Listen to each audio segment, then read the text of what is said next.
एक और बड़ी खबर इस मामले से जुड़ी हुई सामने आ रही है। मृतक विदेशी नागरिकों का डीएनए टेस्ट किया जाएगा। पहचान के लिए विदेशी नागरिकों का डीएनए टेस्ट होगा। डीएनए मिलान के बाद ही विदेशियों के शव सौंपे जाएंगे। कई विदेशी नागरिक भी इस होटल में उस दौरान ठहरे हुए थे जो इस हादसे का शिकार हो गए हैं, जिन्होंने अपनी जान गंवा दी है। 21 लोग जिंदा जले हैं।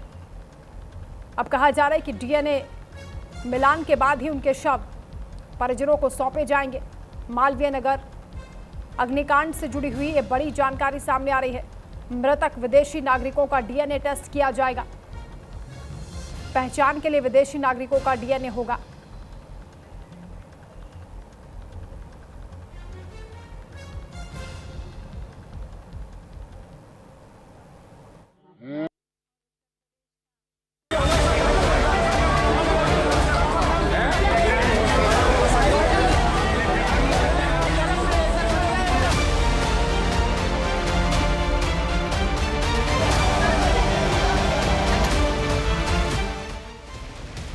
दिल्ली अग्निकांड के बाद एक्शन में सरकार।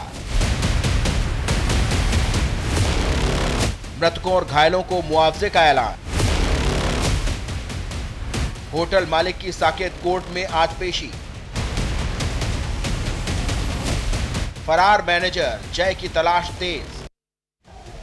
दिल्ली अग्निकांड के आरोपी की कोर्ट में पेशी के साथ ही पुलिस रिमांड की मांग में वो राज खुलेंगे जो होटल में आग से 21 मौतों के लिए सीधे तौर पर जिम्मेदार माना जाता है। शुरुआती पूछताछ में होटल मालिक लवकेश बजाज ने जो खुलासे किए वो चौंकाने वाले हैं। सूत्रों के मुताबिक हादसे के बाद लवकेश मौके पर आया था। लवकेश करीब 40 मिनट तक गेस्ट हाउस के पास रुका, लेकिन मौत के आंकड़ों का पता लगते ही फरार हो गया। हादसे के साथ साथ इंसानियत का गुनहगार बना होटल मालिक लवकेश मौके से गुजरा, लेकिन मदद के लिए नहीं रुका। होटल मालिक का दावा, होटल के पास फायर एनओसी नहीं था। वो खुद होटल की देखरेख नहीं कर रहा था। बिजनेस की देखरेख के लिए एक मैनेजर की नियुक्ति की थी। मैनेजर जय मिश्रा ही होटल की बिलिंग लेखा जोखा संभाल रहा था। नक्शे के विपरीत कंस्ट्रक्शन का सुझाव एक जानकार ने दिया था। हादसे के 24 घंटे बाद आज होटल के पास सुबह उस तरह चहल पहल भरी नहीं थी, बल्कि सन्नाटा पसरा हुआ था। बिल्डिंग पर धुएं की गहरी कालिख थी। होटल के कमरों में जला हुआ सामान हादसे की भयावहता को बयां कर रहा था और कार्रवाई के डर से आसपास के होटलों के होर्डिंग्स हटाए जा रहे थे। वहीं सीएम रेखा गुप्ता दिल्ली के साकेत स्थित मैक्स अस्पताल में आज घायलों का हालचाल लेने पहुंची। घायल उस भयावह मंजर को याद करके सिहर गए। दिल्ली सरकार ने हादसे में मृतकों के परिजनों को 10 लाख रुपए मुआवजा देने का ऐलान किया है और गंभीर रूप से घायलों को सरकार 5 लाख रुपए मुआवजा देगी। गौरतलब है कि दिल्ली में मालवीय नगर के फ्लरिश स्टे होटल में आग लगने से 21 लोगों की मौत हो गई थी। अग्निकांड में मौत 10 भारतीय नागरिक, 9 अफ्रीकी नागरिक, 2 तुर्कमेनिस्तान के नागरिक।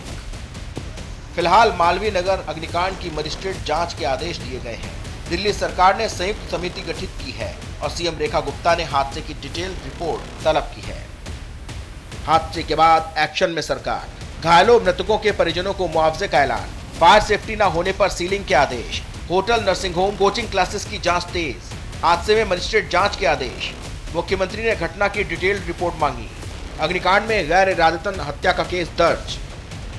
दिल्ली के होटल में आग के बाद दिल्ली सरकार के साथ साथ पड़ोसी राज्यों की सरकार भी एक्शन में आ गई है।